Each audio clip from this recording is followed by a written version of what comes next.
오늘 우리 주시는 하나님 말씀은 마태복음 15장 21절에서 28절입니다.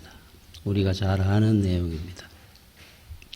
예수께서 거기서 나가사 두로와 시돈 지방으로 들어가시니 가난 여자 하나가 그 지경에서 나와서 소리질러 이르되 주 다윗의 자손이여 나를 불쌍히 여기소서. 내 딸이 흉악하게 귀신 들렸나이다 하되 예수는 한 말씀도 대답하지 아니하시니 제자들이 와서 청하여 말하되 그 여자가 우리 뒤에서 소리를 지르오니 그를 보내소서.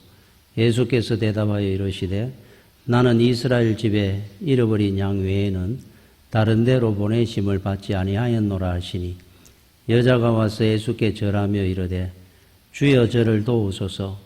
대답하여 이르시되 잔녀의 떡을 취하여 개들에게 던짐이 마땅하지 아니하니라. 여자가 이르되 주여 올소이다마는 개들도 제 주인의 상에서 떨어지는 부스러기를 먹나이다 하니 이에 예수께서 대답하여 이르시되 여자여 내 믿음이 크도다. 내 소원대로 되리라 하시니 그때로부터 그의 딸이 나으니라. 아멘. 우리 가나안 여인의 이 믿음이 사실 우리 믿음의 모범입니다. 믿음이라는 것은 어떤 장애물이 있어도 중간에 포기하거나 낙심하지 않는 겁니다. 이게 믿음입니다. 그래서 우리 한경직 목사님이 옛날에 그런 말을 했습니다. 목사는 목사로 시작했으면 죽을 때까지 목사로 살다가 죽어야 된다. 제가 그 젊을 때 한 30년 전이나 이럴 때는 저는 강단에서 죽겠습니다 했더니만은 어느 집사님이 그럽니다.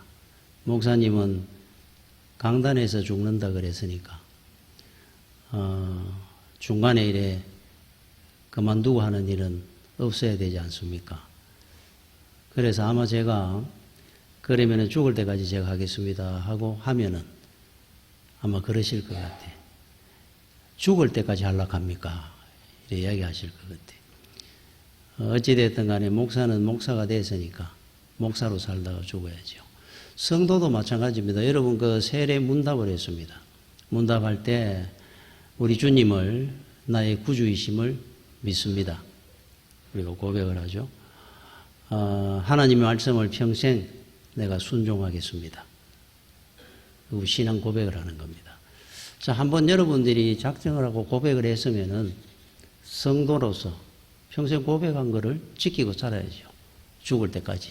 하나님 말씀 순종하고 세상의 재물이나 명예나 권세가 나의 구주가 아니고 예수님이 나의 구주이심을 내가 믿습니다. 이 믿음을 갖고 평생 살아야 성도답게 사는 거죠. 이 가난안 여인의 믿음은 어떤 믿음이냐면은 부모가 자식에 대한 마음 같은 믿음이에요. 여러분 우리 자식을 위해서는 부모된 사람으로 못할 게 없습니다. 자식이 만약에 불 속에 들어가야 될 일이 있으면은 내가 불 속에 들어갑니다. 그렇죠? 내 자식 살릴 일이 있으면은 내가 죽습니다. 그 마음으로 우리 주님을 내 자식 사랑하는 것처럼 주님을 사랑하니까 그래서 폴리캅이라고 하는 교부는 나이 80에 화형을 당하면서 그런 말을 했습니다. 우리 주님은 평생 나를 모른다 한 적이 없으시는데 나는 이 나이까지 살았는데 지금 아가 좀 더 살겠다고 주님을 모른다 하겠느냐. 화형을 당했죠. 그런 마음으로 주님을 사랑하는 것이 내 자식 사랑하는 것처럼 주님을 사랑하는 것이 사실은 믿음입니다. 그러면은 불가능 없을 겁니다. 그렇죠? 이런 거 저런 거 따지지도 않을 거고. 믿음이라는 것은 끝까지 가는 겁니다. 낙심 포기하는 것이 없이. 우리 성경을 보다 보면 참 상식적으로 이해 안 되는 일들이 많습니다. 그 사건들이. 그 중에 하나가 그 노아 120년 동안 산에서 배를 만들었다 그럽니다. 바닷가에서 만드는 것도 아니고 하나님이 만들어라 그러니까 여러분 배를 만드는데 그것도 바다에서가 아니고 산꼭대기에다가 배를 만들어라. 10년, 20년도 아니고 100년, 120년을 배를 만든 겁니다. 엄청나게 큰 배를. 혼자 아들들하고. 그러니까 120년이 걸렸을지도 모르지만 얼마나 엄청난 일입니까? 정상입니까 이게? 이분들은 포기나 낙심하는 게 없습니다. 한번 결정하면 가는 거예요. 평생 순종하면서. 그 중풍 걸린 사람이 있었습니다. 그 친구 4명이 예수님한테 가면 치유를 받을 것이다 생각을 해가지고 주님에게 데리고 가려고 그러는데 주님이 어느 마을에 와서 말씀을 전하는데 뒤에 어느 나무 집 앞에 담 앞에 서가지고 말씀을 많이 인산인해입니다. 도저히 주님 앞에 데리고 갈 수가 없으니까 주님이 서 있는 그 담, 그 집주인한테 어떻게 양해를 구했겠죠. 수리비 다 주겠다 그랬겠죠. 그 집에 다락으로 올라가 지붕을 뚫고 자기 친구를 침대에다가 묶어가지고 밧줄을 침대에 묶어서 내립니다. 주님이 말씀을 전하다 보니까 뭐가 내려오는데 보니까 사람 하나가 침대에 묶여가지고 친구들이 밧줄로 해가 내리고 있습니다. 주님을 만나겠다고. 얼마나 귀한 믿음을 보시고 그 친구들의 믿음을 보시고 치유를 해 주셨어요. 이분들은 하는 겁니다. 여러분이 믿음이 있으면 길이 보입니다. 해결이 됩니다. 길이 보이니까. 어떻게 하면 될 것이다 하는 지혜가 열립니다. 아브라함을 보고 하나님께서 너는 본토 친척 아비지로 가나안 땅으로 가거라. 여기 사업을 크게 하고 있었어요. 친구들이고 모든 사람이 여기 다 있습니다. 갈대아우르에. 가나안 땅 한번 가본 적도 없습니다. 어떤 사람이 사는지도 모릅니다. 그 말씀 한마디에 보따리 들고 가나안 땅으로 떠났습니다. 상식적으로 이해가 안 되는 일들입니다.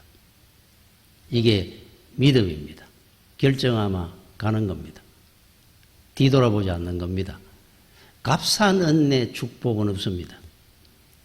그냥 쉽게 은혜를 받고 축복을 받게 되면은 절제를 모릅니다. 감사를 모릅니다. 스스로 무너지게 되어 있어요. 그래서 하나님께서는 쉽게 주는 법이 없습니다. 장애물이 있어도 딛고 일어나는 사람이 있고 실패하는 사람은 어떤 조그마한 장애물이 있어도 다 걸려 넘어집니다. 늘 핑계를 대죠. 나는 이것 때문에 안 됐고 저것 때문에 안 됐고. 성공한 사람들도 그런 과정 다 거칩니다. 그 사람들은 딛고 일어나는 겁니다. 여러분 영국 그 가전회사 다이슨이라고 하는 가전회사가 있습니다. 창업주가 이 제임스 다이슨이라는 분입니다. 이분이 처음 무슨 제품을 만들었냐 하니까 진공청소기를 만들었어요. 제임스 다이슨이라는 분이 가전회사를 만들고 거기에 진공청소기를 처음 만들어가 출시를 했는데 그게 몇 번 실패하고 만들어진 제품이냐 하니까 5,126번을 실패를 했다고 합니다. 시행착오, 많은 실패 하다 보니까 여기가 펑 터지고 저게 안 되고 또 만들고 5,000번이 넘도록 5,127번째 완제품이 돼가 나왔다 그럽니다. 진공청소기 하나가. 성공하는 사람들은 세상에도 딛고 일어납니다. 넘어갑니다, 그거를. 그렇죠? 여러분, 그 서울대에 야구부가 있어요. 저도 얼마 전에 알았는데, 이 엘리트 야구 선수들이 모여가지고 하는 것이 아니고, 초등학교, 중학교, 고등학교 때부터까지 선수 생활 하던 사람들, 엘리트 선수들이 야구부를 만드는 것이 아니라, 이 학생들은 공부만 하다가, 그래서 뭐 경제학과도 있고, 뭐 사대도 있고, 뭐 여러 과에서 야구가 하고 싶은 사람을 모으는 겁니다. 동아리 모임입니다. 그냥 취미생활 하듯이. 그래서 수업 다 하고 뭐 똑같이 시험 치고 그러면서 시간 나면은 모여가 연습하고. 야구리그, 대학 야구리그에 넣어줬어요. 1977년도에 처음 만들었다, 창단을 했다 그럽니다. 지금부터 한 50년 전이죠. 아마 대학 리그에는 한참 그 뒤에 돌아왔을 겁니다. 그런데 현재까지 전적이 2승 2무 404패라 그럽니다. 200패에 한 1승씩 한 거예요. 한 200번 지고 또 1승하고. 한 20년에 한 번씩 1승씩 한 겁니다. 1승 한 거 그것도 신기하죠, 사실은. 그런데 처음 이제 리그에 들어가가지고 에피소드 하나가 안타를 10년 만에 처음 친 겁니다. 그 선수 하나가. 안타 하나를 못 친 겁니다. 이 야구 선수 하던 그들 공을 갖다 대지도 못하는 거예요. 그런데 한 10년 만에 된 게 안타가 된 겁니다. 안타 쳤는 그 학생이 너무 좋아가지고 1루로 뛰어야 되는데 3루로 뛰는 바람에, 그러니까 아웃되는 바람에 그 안타가 없어져 버렸어요. 끝나고 난 1승을 하고 2024년도 2년 전에 1승을 했는데 한 20년 만에 그래서 2승이 된 겁니다. 인터뷰를 하는데 그런 말을 하더라고요. 앞으로 어떻게 할 거냐 계획이 1승을 더하기 위해서 최선을 다하겠습니다. 그러더라고요. 400패를 하든 700패를 하든 거기에 굴하지 아니하고 자기들은 1승을 하기 위해서 또 최선을 다해 보겠습니다. 멋있지 않습니까? 여러분, 전쟁과 사랑이라고 하는 소설이 있죠. 전쟁 따로 사랑 따로라 하는 뜻이 아니고, 여러분 평화로울 때는 사랑이 그렇게 애절하고 절실하지 않습니다. 그 전쟁이라는 그 처절한 각박한 상황 속의 사랑이라는 것은 절박하죠. 애절합니다. 진실됩니다. 오히려 더. 전쟁과 사랑이라는 말이죠. 자, 하나님의 사랑도 마찬가지예요. 우리 평화롭고 여러분들이 편안하게 모든 것들이 다 잘 되고 할 때 하나님의 사랑을 오히려 못 느낍니다. 우리 자녀들도 똑같습니다. 무소식이 희소식이라고 하듯이. 그래서 칼바르트는 이런 말을 했어요. 하나님의 사랑은 하나님의 진노 속에 오히려 구체화된다 그랬어요. 여러분들이 살다가 겪는 어려움, 실패, 고난 가운데 실제로 우리는 하나님의 사랑을 더 깊이 만납니다.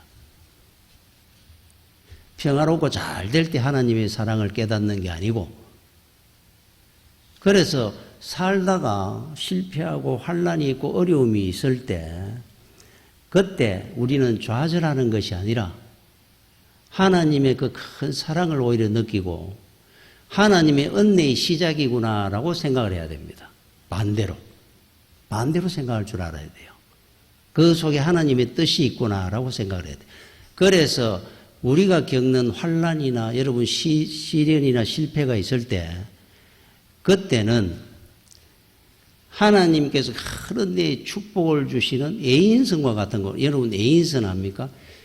20만 톤, 30만 톤 되는 구조선, 유조선, 화물선 엄청나게 큽니다. 섬 하나 움직이는 것처럼 지나가면 바닷물이 줄룩줄룩 거죠 옆에. 그 큰 배들이 항구의 도로서는 배는 브레이크가 없잖아요. 갑자기 잡히는.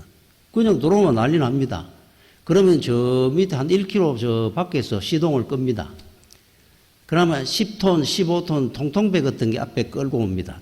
조르렁덩덩덩덩덩. 그래 그 고압표면에 싹 속도 줄이가 세우는 거예요. 그게 애인성 하는 겁니다. 쪼맨한 배가. 그래서 우리 성도들은 어떻게 볼 줄 알아야 되냐면, 여러분이 시련이 있고 실패가 있고 어려움이 있거든. 아, 우리 하나님의 큰 은혜, 축복의 애인선을 먼저 보내주시는구나 라고 생각을 해야 돼요. 어떤 분이 사업을 하다가 실패를 했습니다. 신앙이 좋은 분인데 그 친구가 이런 말을 합니다. 야, 네가 믿는 하나님이 네가 뭘 좀 하면 도와주지 아니하시고 왜 이렇게 어렵게 만들고 힘들게 하냐? 너 하나님 앞에 뭐 찍힌 거 있나? 농담삼아 그런 이야기를 했습니다. 그런데 이분이 이런 말을 했다 그래요. 아니야.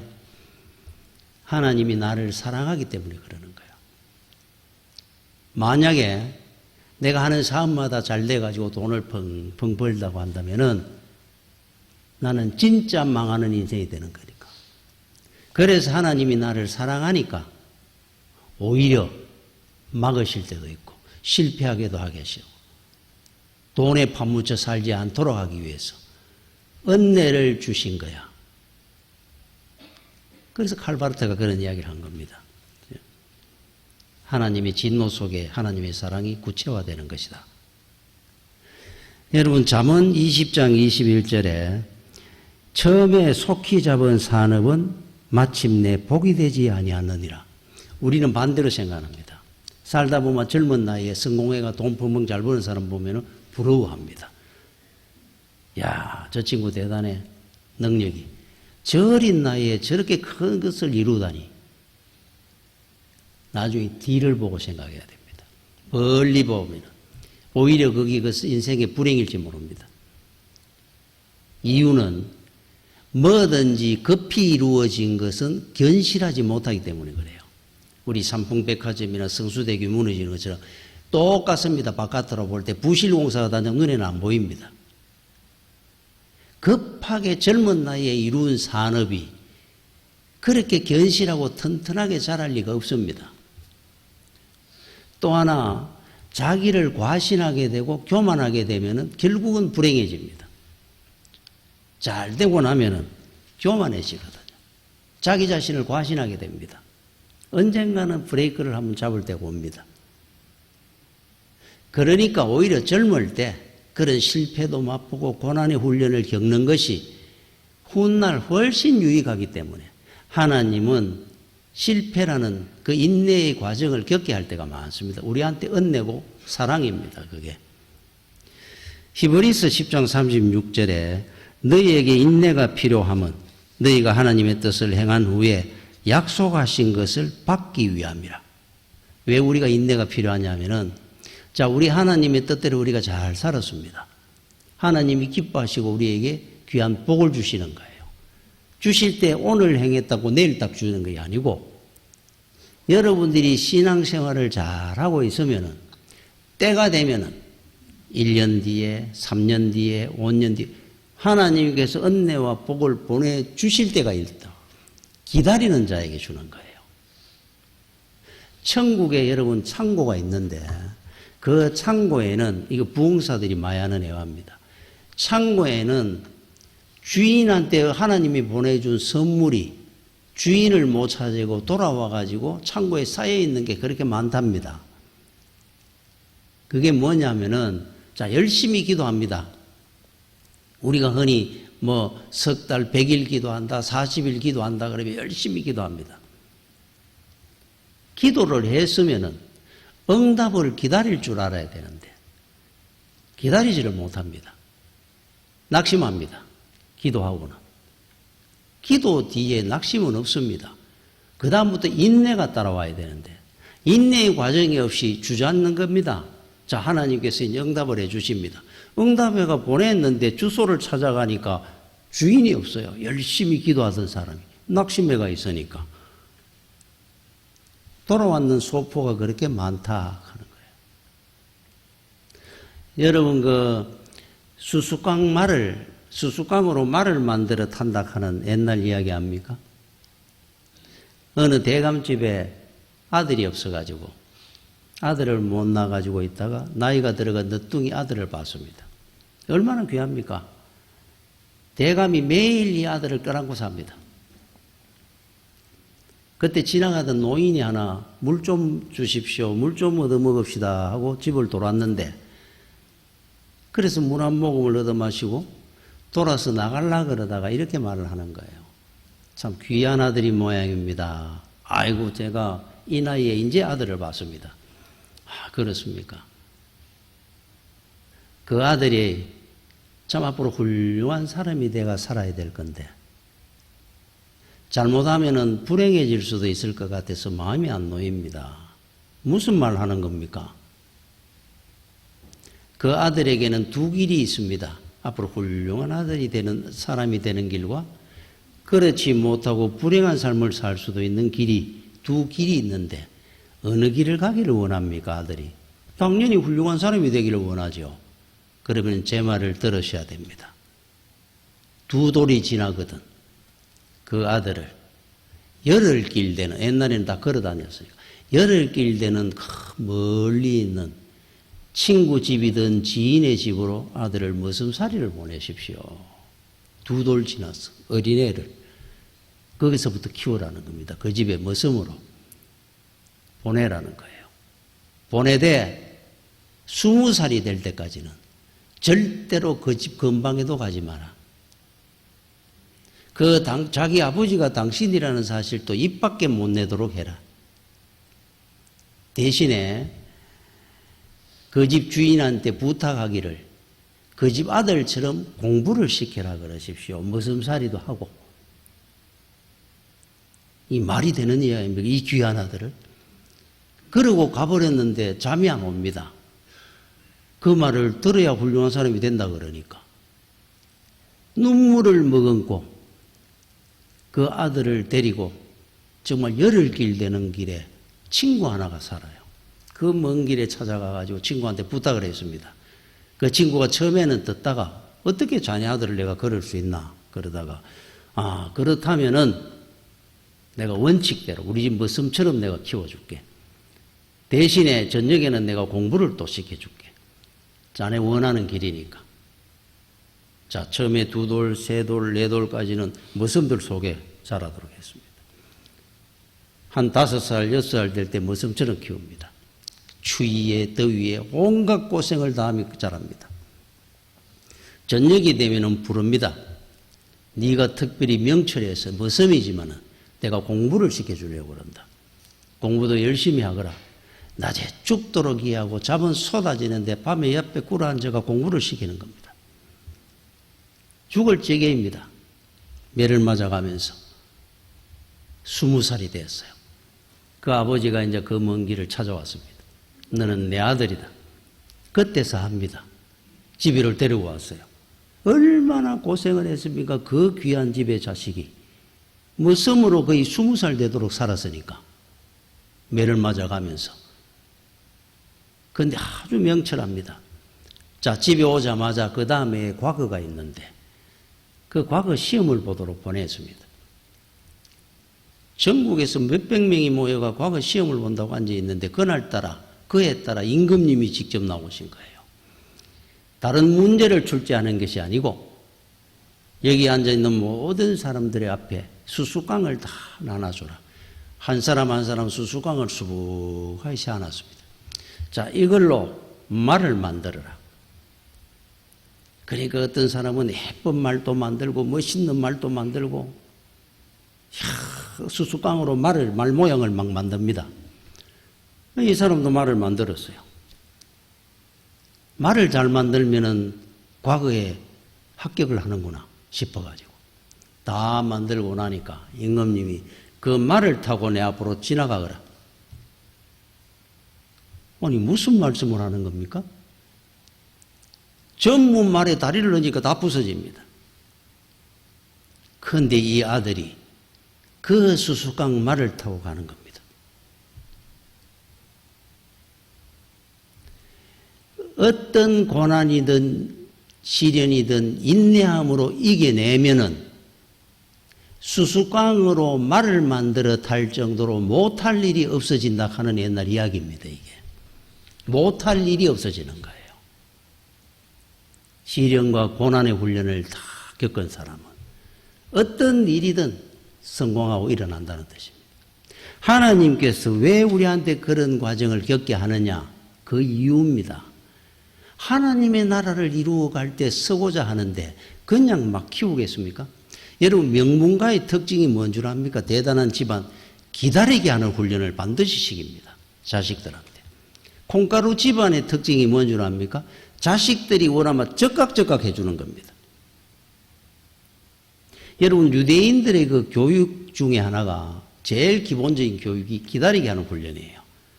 장난감을 사두든 자전거를 사주든 우리는 자전거 사주세요. 그럼 자전거 사주고 장난감 사주 자전거 사주고 살 여건이 되면 사줍니다.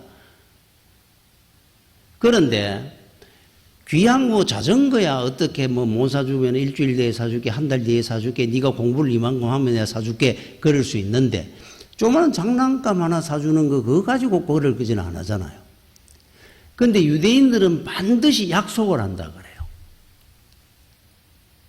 무엇인가 하나 장난감 하나를 사주더라도 3일 뒤에 사준다. 일주일 뒤에 사주겠다. 기다리게 하고 사준다 그럽니다. 그 사람들이 교육 원칙이라 그래요. 아이들이 어릴 때부터 기다리는 훈련을 자동으로 배우게 한답니다. 인내를. 자닥 해가 바로 탁 사주는 게 아니고 그 귀한 거잖아요. 그게.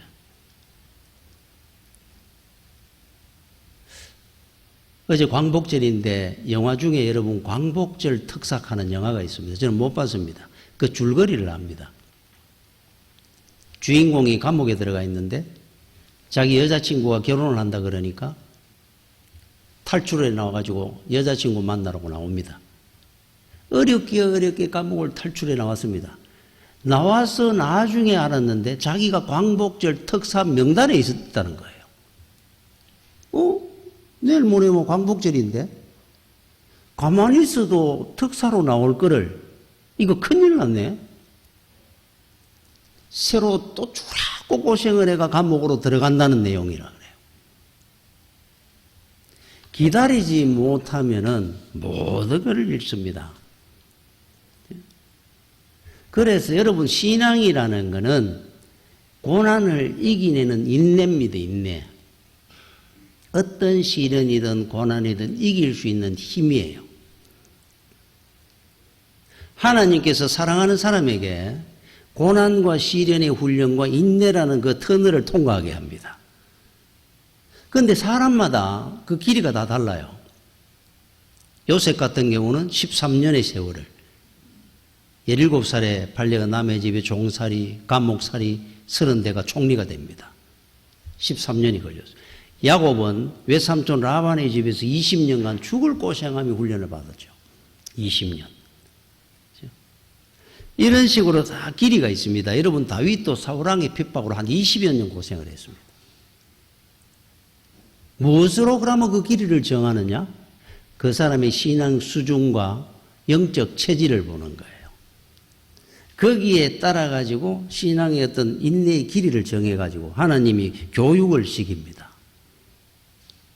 그 중에 대표적으로 하나 예를 들어 그러면 모세입니다. 모세.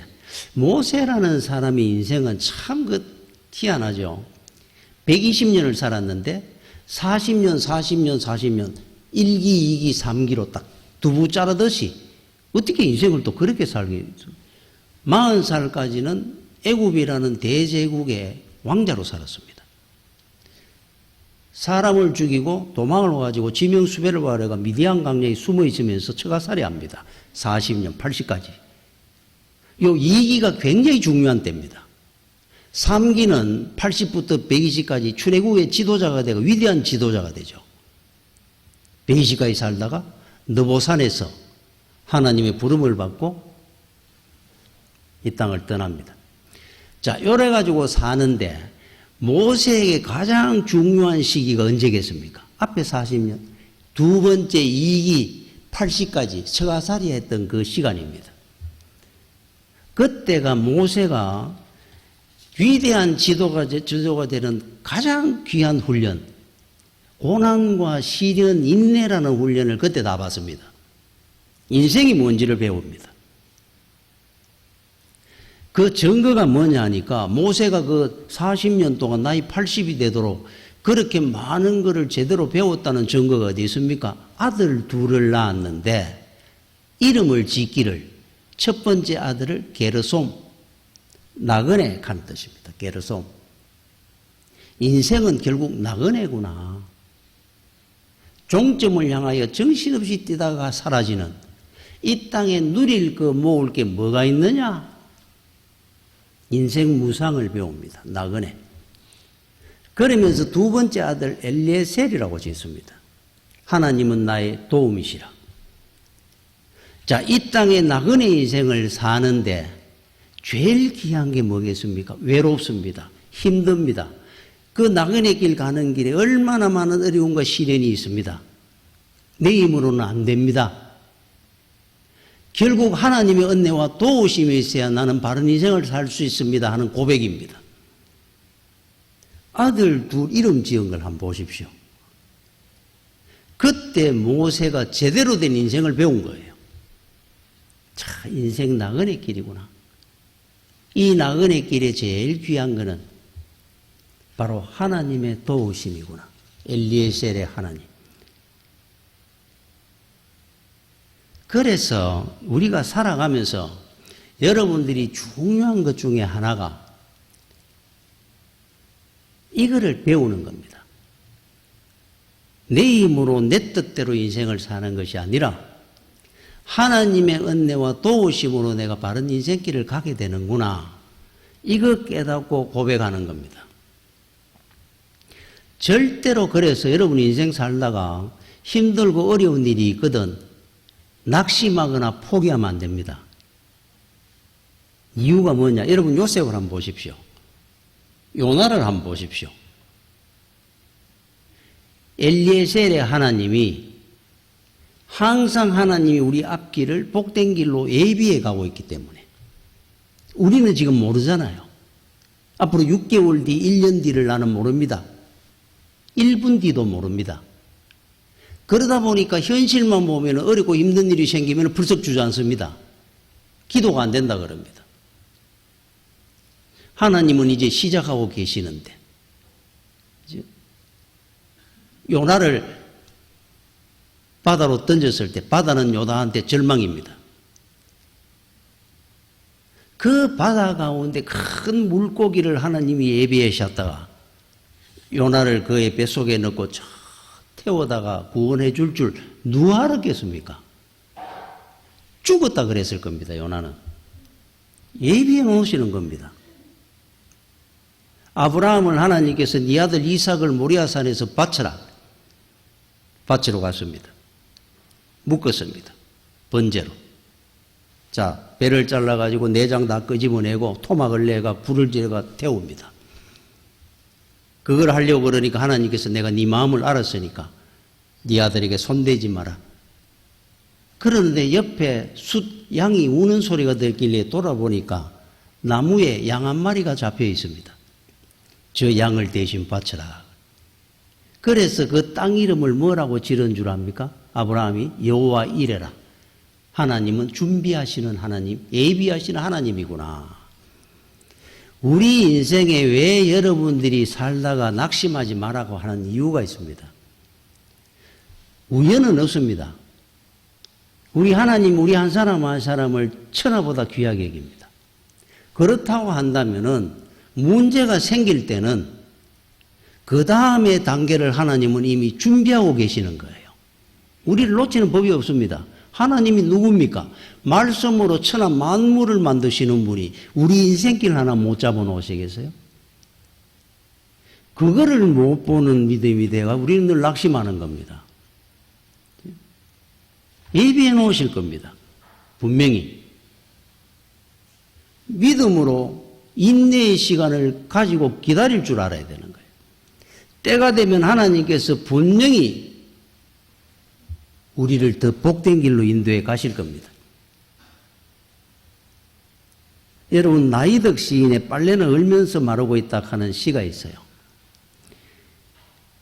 이를테면 고드름 달고 빳빳하게 벌쓰고 있는 겨울 빨래라든가 달무리가 밤하늘의 희미한 별들, 그것이 어느 세월에 마를 것이냐고 또 언제나 반짝일 수 있는 것이냐고 묻는다면 나는 대답하겠습니다. 빨래는 얼면서 마르고 있다고. 한겨울에 여러분 빨래 늘어나는 거 한번 보십시오. 저게 언제 마르려고 저게 맞바닥 그냥 말라가 얼음덩어리가 돼가 있는데 그래도 혹한의 겨울에도 태양은 뜨거든요. 조금씩 물이 떨어져 가며 얼어가면서 또 말라가는 겁니다. 인생도 똑같습니다. 여러분 살다가 혹한의 겨울을 만날 때 그러면서도 우리의 신앙은 더 정화되어 가고 하나님을 더 깊이 만나면서 더 은혜롭고 복된 길로 가고 있는 길입니다. 얼면서 마르잖아요. 빨래는 겨울에. 우리 인생길 똑같은 길입니다. 그런 거 없이 한여름에 빨래 들어오면 금방 마르는 것처럼 그런 인생길을 하나님이 가게 하시는 것이 아니라 한겨울에 빨래 마르게 하는 것처럼 우리 인생을 인도해 가실 때가 있습니다. 그게 얼마나 은혜롭고 복된 것인지 모릅니다.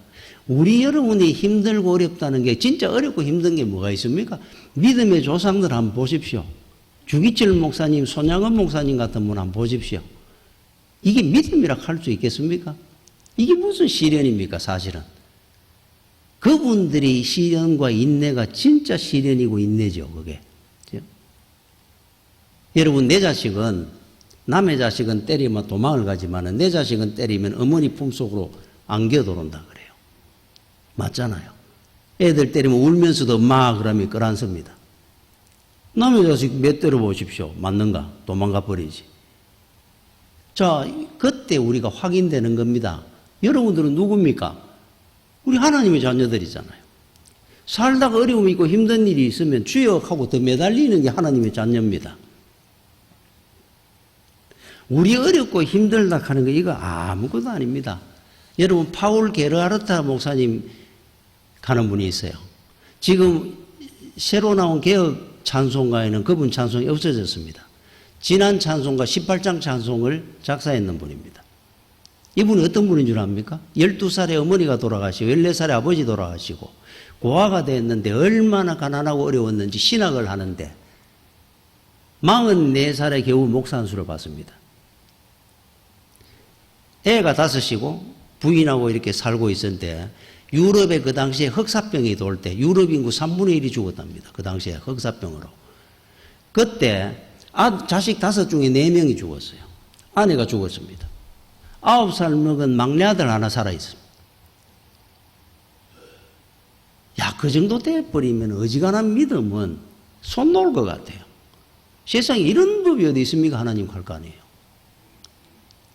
그런데 그 상황에 막내 아들 손잡고 거닐면서 시를 하나 쓴 겁니다.